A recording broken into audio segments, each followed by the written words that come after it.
Welcome to the International Teacher Podcast with your host, Matt the Family Guy, Kent the Cat Guy, and me, Greg the Single Guy. We are recording episodes from around the globe to tell you about the best kept secret in education. That's right, it's teaching overseas. We're glad to have you join us. Welcome to this episode of the International Teacher Podcast. I am Greg the Single Guy, and I am alone today. Kent is preparing for something else, and Matt, the Family Guy, is playing softball tonight, so it's just me. But we have a wonderful guest and a little twist on our show, because when you meet this woman, she's coming at us from the United States, but she is an international teacher, and she is in the U.S. as an international teacher. She's originally from Brazil, and we'll talk to her in a little bit, but I'd like to welcome Camila Duarte Vasconcelos. Yes, I was close on. that's correct. Yes, good. Did I do okay? Yes, you did it. Okay. Thank you so much, Greg, for having me over. No problem. Hey, where are you calling from in the U.S. then? I am calling from Fayetteville in North Carolina. Excellent. Excellent. I'm way over in the Middle East, so this is exciting for me. It's evening for you, evening for me, morning for you. Yes. And you're originally from Brazil, right? Yes, I'm from Rio de Janeiro. I'm from Brazil. And I took this opportunity to teach here in the United States, and I've been here since 2011. No, sorry, 2019. 2019. And Yes. were you teaching in Brazil before you got to the U.S. to teach? Yes, that's my mistakes was right there. I started to teach in 2011 in Brazil, elementary and middle school over there. So maybe the international was sort of like a secret also, like it was for me. Was it, you didn't really know much about the international opportunity in Brazil when you were there? In my entire life, I was always fascinated about teaching, but also about traveling. But I thought combining the both things only if you work for a big company, a multinational company. I never heard about any teacher leaving the country. We just have the public institutions in Brazil and private institutions, and I never knew about international teaching. Then one of my best friends was hired to teach in the south of Brazil in an international school. And it was called Pan-Americana. And I said, yes, it's an entire American school in the south of Brazil. So let me hear more about that. So we start to discuss, we start to figure out. Later on, she moved to Dominican Republic. And when I went to visit her in 2017, I fell in love. And I said, okay, I want this opportunity too. I really want to see what is out there, and I can promote my work. I can keep doing that and reach more students worldwide now. That would be awesome. And once I come back to Brazil, I still can share all my experiences in different ways. You went from teaching in your home country. You visited your friend started teaching international in your country, and then she went to Dominican, and you went to visit her, and you just fell in love with the idea of travel and teaching. And you went back home. Did you go to a job fair, or how did you get the job that got you overseas? So that is the tricky part for our Brazilians. We do speak Portuguese. Portuguese is completely different from English, and is something that you need to improve over the years. You need to study a lot. So since 2017, I enrolled myself in different online courses. I got a tutor to help me to improve my communication skills, to improve my writing skills. And I was always trying to connect myself with the different teacher programs abroad. We have several options. We can enroll in through private agencies, but this program that I enrolled myself, it was the J1 visa, and it's completely free. They are hiring teachers to teach in the United States, and the enrollment and the application process, it's free, which was a great opportunity for me to restart. And when I start my application process, I couldn't see what are the things that I had to keep improving to land in an international position in the future. So I took all those steps, improved my English, improved my resume, improved my teaching skills, connected even more with the teachers that I was working in my school. They could see me growing and expanding, and eventually it got too big to remain where I was, and I took the next step to take the challenge. So tell me, let's go back a little bit again. When you were teaching in Brazil in school, what were you teaching? What level were you teaching? What subjects were you teaching? Yes, I'm a visual arts teacher.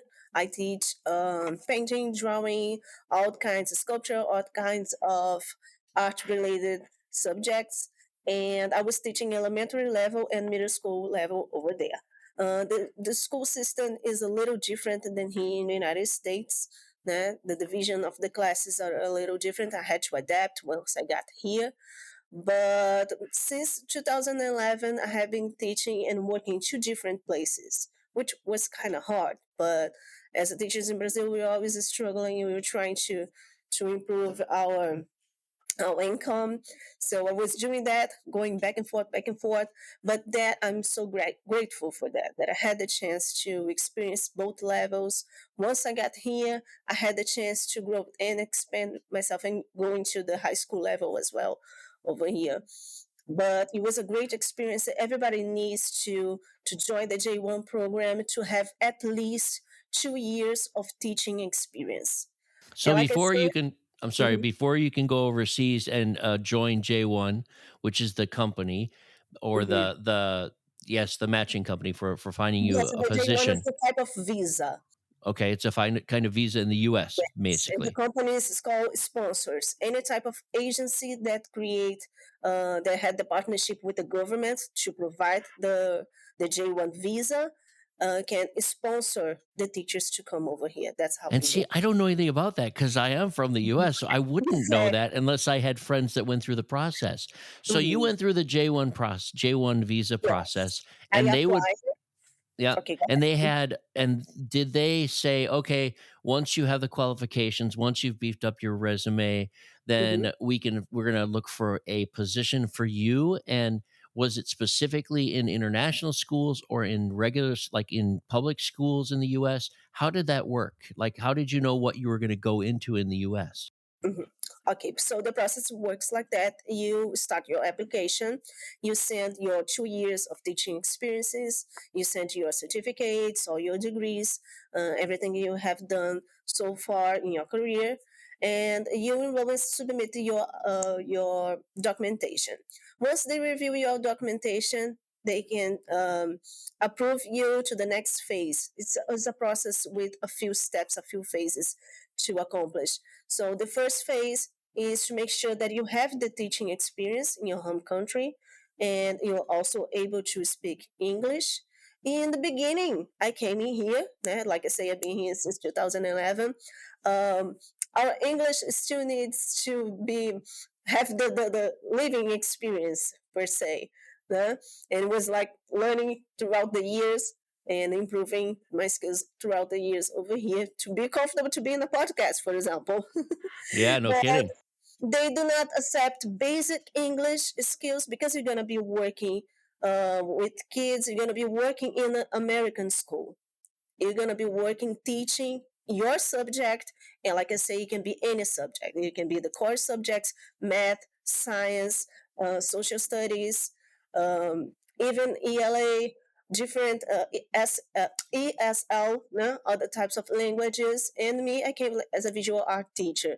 So if you have your teaching experience in all those areas, and you have an intermediate, it can be advanced English skills, you can go to the next phase. And the next phase is that when do they decide? I'm sorry. Let's go back just a little bit. When they accept you and you put down on your CV that you Mhm. teach visual arts, so they're Yeah, going to try to match your background and your teaching skills and your classes with someone with a school in the states. Am I right? exactly. So basically, it's a government company, and they're gonna try to place you in public schools or charter schools. Right now, I am teaching in a charter school over here. They're gonna try to see schools that are in need. Now, we do know that the United States is facing a huge lack of professionals in education right now. So we always have year round. We always have positions open, and they're gonna try to match. Once your profile is approved, you have all the documentation in your application approved by the sponsor. You're gonna be visible for the schools to hire you. Since the pandemic, they are even promoting online fairs, online job fairs, different counties all around the United States. They are promoting those online fairs, and teachers can be face to face, even virtually, with principals, assistant principals, to have a little chat, to have a little interview online. And once you are approved, if the school like you and you like the school, you have met, there was a successful match, your sponsor, the company that help you out throughout the process, is gonna guide you into the end until you arrive over here and continue to give support. I was very lucky with my That's sponsor. important because you're interviewing from overseas, so the fact that you can interview with multiple schools and your name is out there through the sponsor, and this company sets you up with different job fairs, because I know that each state, each county, there's job fairs all throughout the year in Yeah. different stages, and every state is different. I'm from Wisconsin, up north in the Midwest, right? So the cold land of the Mhm. Packers. And you landed in Fayetteville, Fayetteville, California, North Carolina. Also, mhm. Yes. And I've never been to North Carolina before, but had you ever been to the States when you landed? Yes, I had been to a few places throughout those years. I was able to travel and explore a lot of things in the United States.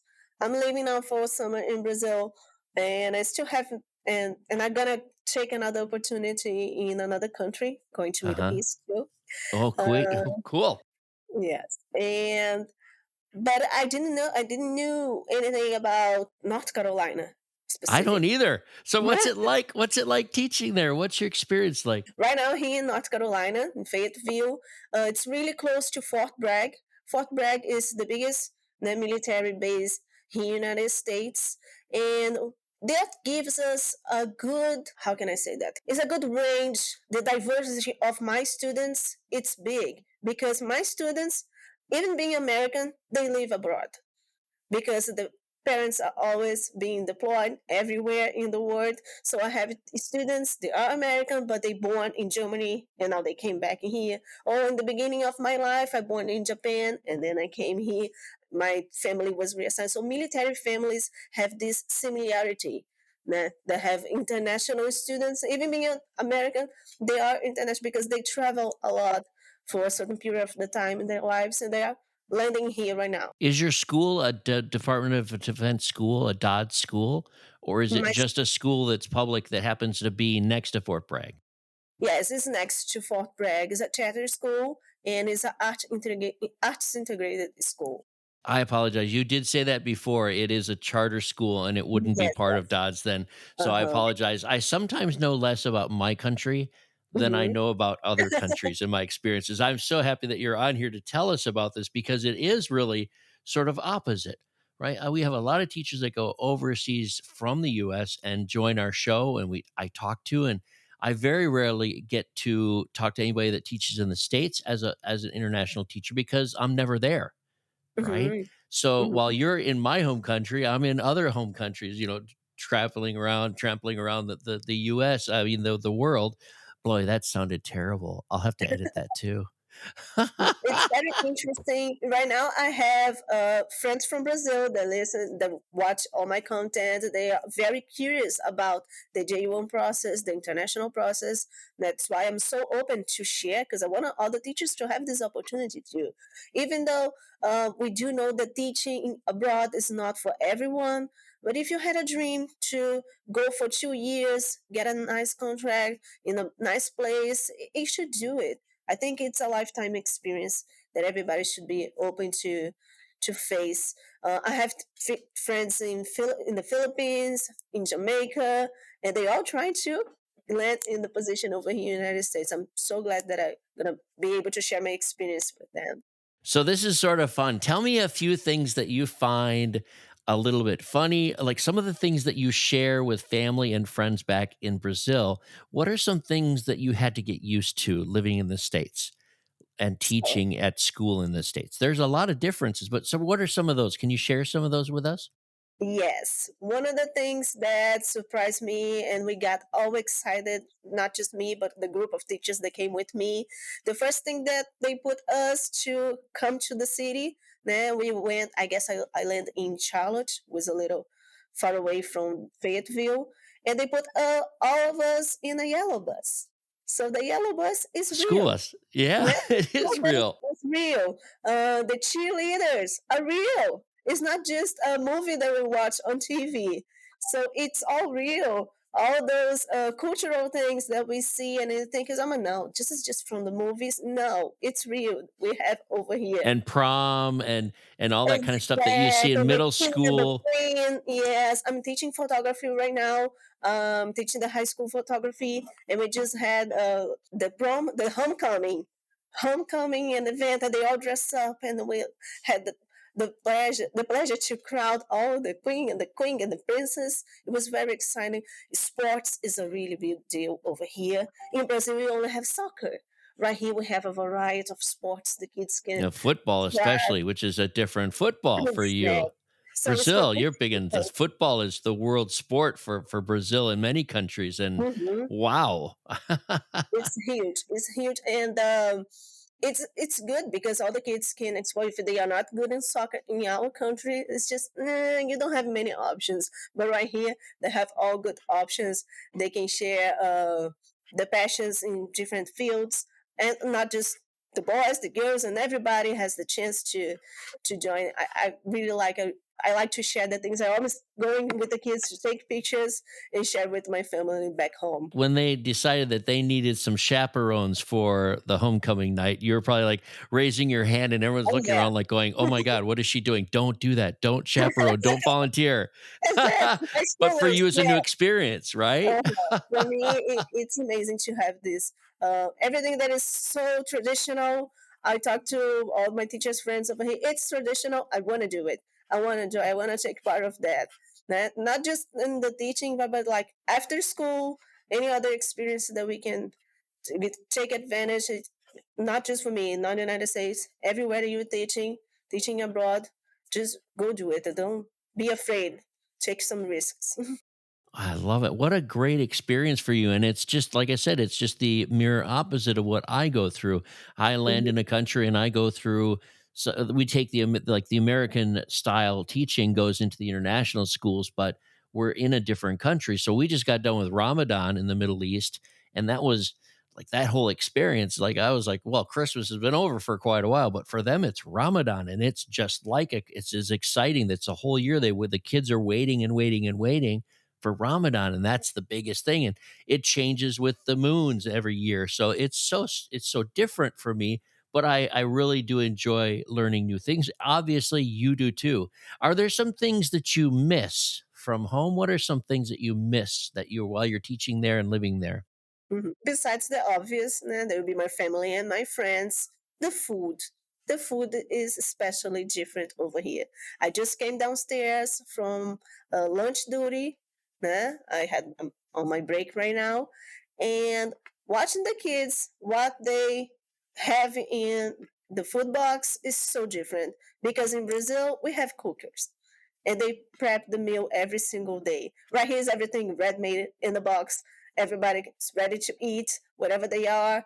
So this is it's kind of hard, especially here in Fayetteville, in the city that I am. It's a little small city. I have to drive more than 45 minutes an hour to find like a Brazilian or a Latin grocery stores. So some ingredients, some vegetables, some things that I like to eat, I don't find that easily around here, but we can always adapt. Né?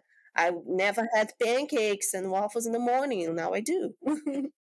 Do you find yourself eating more fast food when you move to the States than you did back when you were in Brazil? Yes, yes, I do. So I had to uh, adapt my exercise routine too. I had to change and switch this a little bit. Otherwise, I'll be super overweight over here. I got fascinated about that. And it's everything so cheap. It's very cheap. So we ended up in the fast pace of life. We ended up like just, okay, let me just get this fast food. It's easy, easy. It's faster. It's right here. And it's cheap. I'm not going to cook. But now I do control myself and I try to prep my meals for the week so I don't fall into temptation. We'll take a moment's break now to remind you how to reach out to us. Of course, you can address any negative comments to Kent, the cat guy. We do love to hear from you. If you're out on Facebook, we don't do that, but our handle on both Instagram and Twitter are at ITPExpats with an S, ITPEXPATS.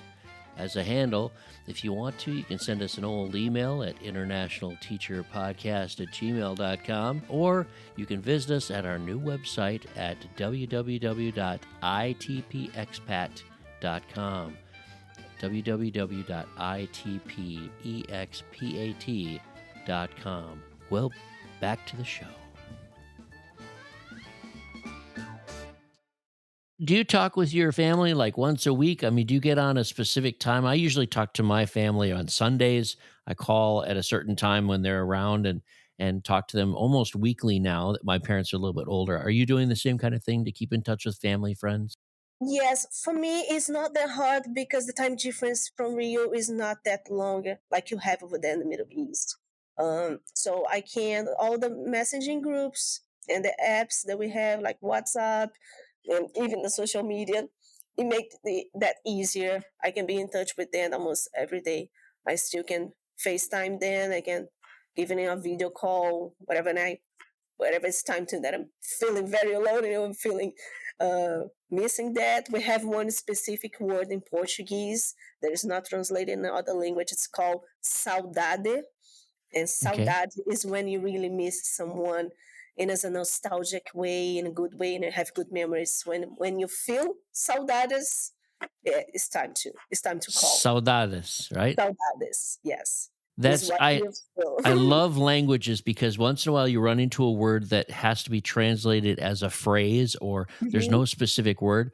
I speak German, and in German, there's a word called gemütlich. And gemütlich is when you walk into somebody's house and you just immediately feel at home like in Mhm. someone else's, or you feel you're in a space that just you feel completely relaxed and at home. But there's no English word, there's no translation for that. So I really enjoy learning these certain words that are special to a language that have a very special unique meaning. So Mhm. thank you for the new word. I love it. I like missing family, and now I can teach my family that word because it is true. We have time. I'm sure you experience this too. You have so many exciting opportunities. You have lots of things to do in Fayetteville. You have a lot of work to do, but you also have a life outside of school. But at some point, you're going to be alone. And no matter how many friends you can surround yourself with or the right foods, you still have some time to yourself and you have to learn about yourself, right? That's absolutely. Mhm. Yeah, I just have this theory and I do share that with other people. It's one of those things that international teachers going to a different country, you are going to have to get to know yourself first and foremost because you will have even if you're in a teaching couples go overseas and they're still going to not have all the time like they need to have their alone time and get to know themselves for their own journey. And it's really special. It's a unique thing, but it's very real and if we don't get through that, you can spiral into a depression and maybe even not last there and go home early and not succeed at what you want to do. Wow, what a great experience in Fayetteville. I I'm wondering, I'm trying to think of like are there still language barriers for you? Are you comfortable with the language enough in your teaching and your Yes, I feel very confident. But one thing that I always had, it was an open channel for people to correct me and help me to improve, help me to grow. So the very first day since the get-go, I tell my kids, I'm from Brazil. I do speak Portuguese. So if I made some mistakes, so you're not able to understand my accent, please raise your hand and please talk. Yesterday I was typing really fast assignments. I said, no, no, no. Let me change this Google form and put like this. And one student came like and whispered in my ear, Miss V, the past sentence you don't need to put you did not have and you put twice. We kind of don't put like that. And I say, okay, so let me correct that immediately. And I thank you so much. I appreciate you to help me with that. So even though For 4 years, yes, so those minor mistakes still happen. I know from experience that it is that way when you're speaking another language. Are you dreaming in English now? I dream in both languages, which is very I fun, knew it. depending on who I'm talking to. And since I'm already thinking ahead, going to the Middle East, this night I had a dream that the lady was talking to me in Arabic. So they're trying to sell some clothes in the Arabic. So it's interesting to see to realize that, oh my God, now I'm bilingual and I'm gonna become trilingual, and it can be a mess, but Yeah, it's I know what a mess is like. One day I went down to this shop and I was talking to a person that really only spoke Arabic and just very like broken English, just little bits and mhm, pieces. And there was nobody else in the store. And it was just illogical. I couldn't handle it. I just exploded after a long day of work. And the poor person, I just mhm. exploded on him and I stormed out, muttering all these words in English and just fed up. And I'm like, I felt so bad, but I didn't go back in. I should have gone back in and said something, but I went back to my main language, my English language, just started swearing at myself and stuff. It's like my own little tantrum in English, right? English. Some things that you can only do in your own language. If I get too sleepy, my boyfriend kind of suffer with that, because if I get too sleepy late at night or early in the morning and he start talking to me, I start talking in Portuguese and he keep looking at me and make like this funny faces. Says, why? And then I raise my voice. Why are you not understanding what I'm saying? And because you're saying in Portuguese. He said, oh, I apologize for that. Sometimes that happens. And I speak like the entire sentences, and then, honey, you're speaking in Portuguese. You know that. I said, And no, you're I didn't speaking know it. fast. Yep. Exactly. Language is fantastic. I'm glad you're in that kind of a situation that you're in a school that is very heterogeneous, and there are a lot of languages. It sounds like that spoken at home. There's a lot of experiences for the kids.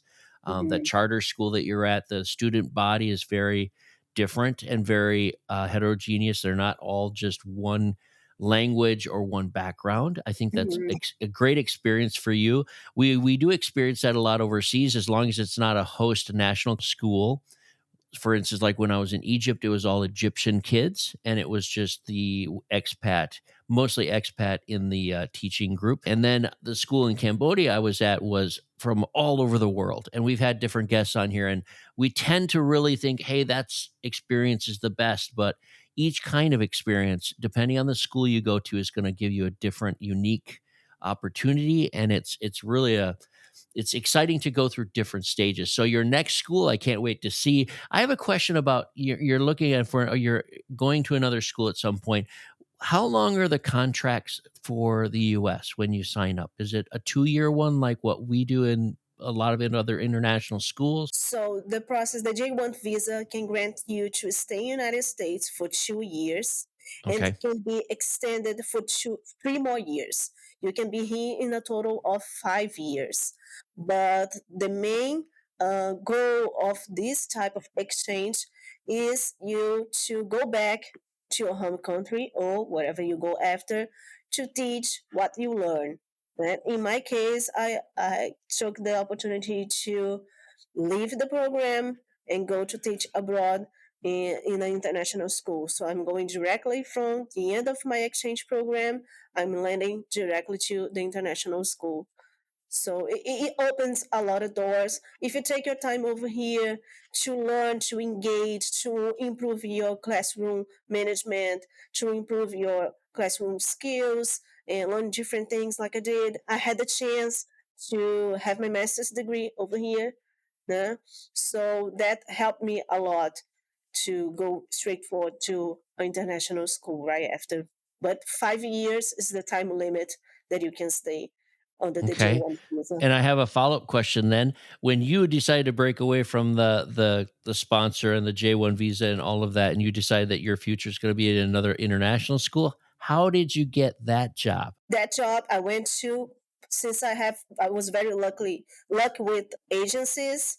I looked through different agencies that do the same, they give the same support to teachers. And I looked online, I did my research, different companies that was promoting the same type of help to international teachers.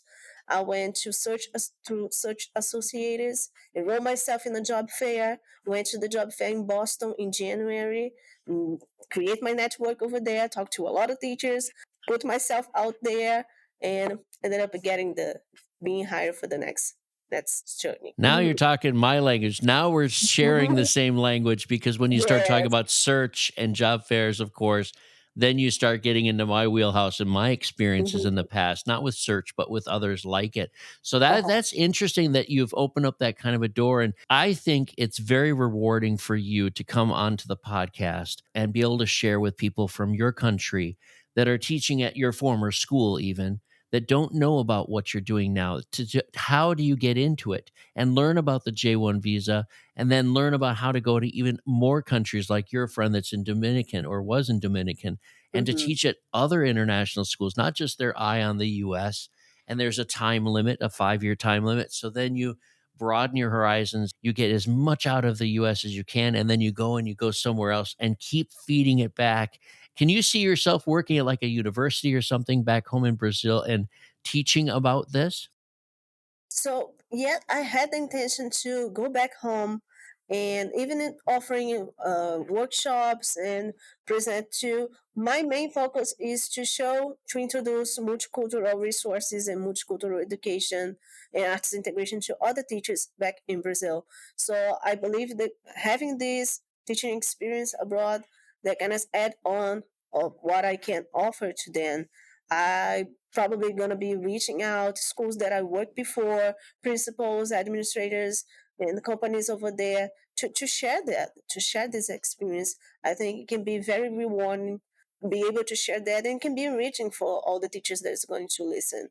Even though the English can be a barrier, barrier, huh? A See, barrier, yeah. a You're barrier. right. You're right. Barrier in the beginning.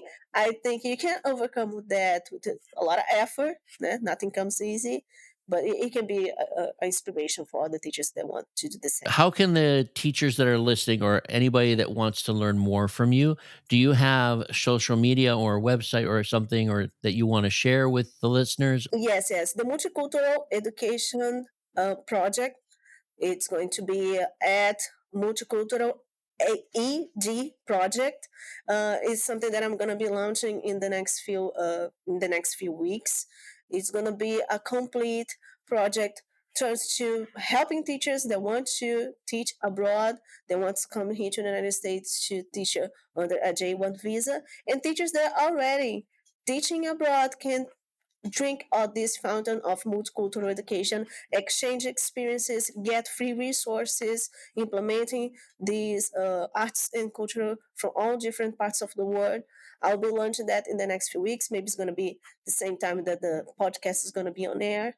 But the multicultural education project, it's going to be the landing the landing link for my next steps.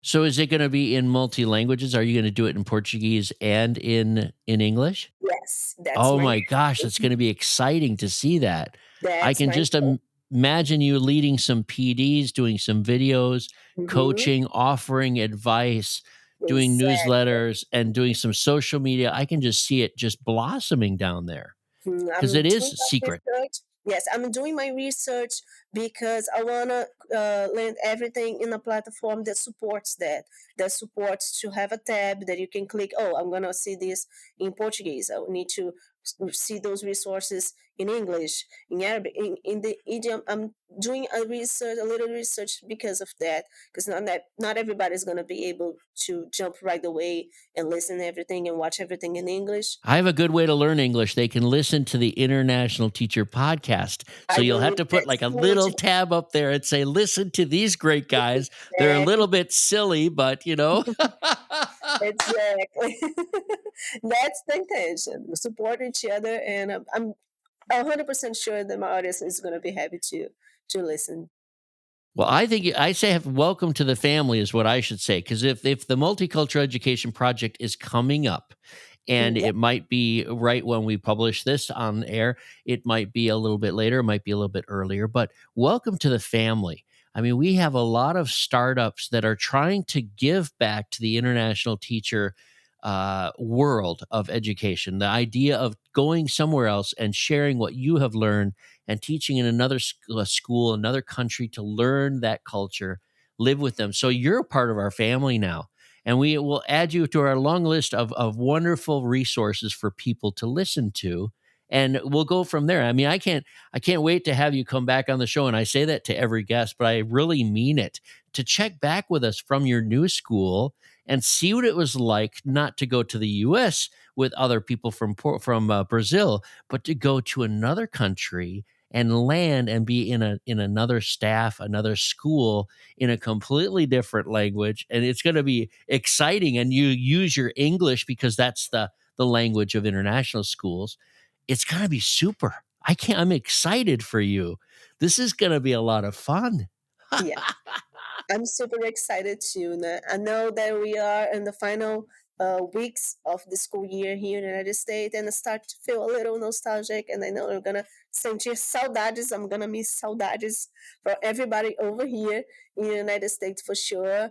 I'm closing this school year, creating a great partnership with a friend. We just launched a book. It's gonna be on the multicultural education project. Just illustrated a book over here to feature all the things that we have been doing. Is a book about theater. I'm super excited. We just launched today, and Nice. it, like I say, I took all the opportunities that you were offered for me in here.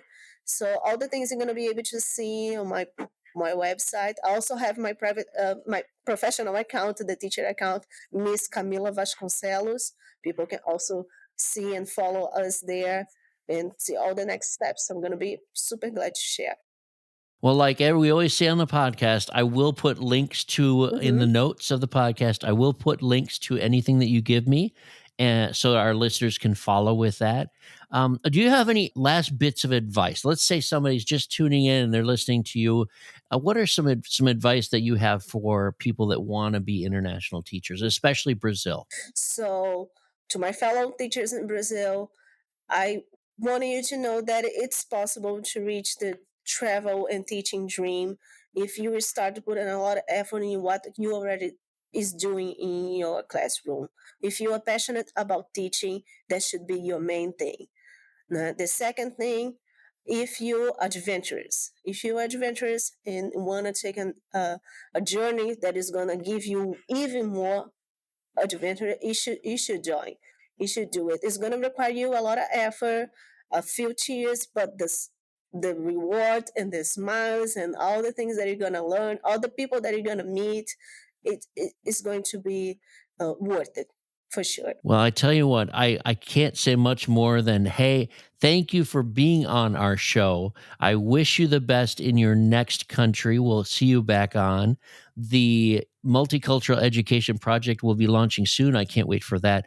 But I would like to say thank you for being on the show. And for those of you out there listening, just do it. Just be an international teacher because she is an example of someone that is just living life overseas. So thank you very much for listening and being on our show. We'll leave it at that. And I am excited for you. I really, truly am.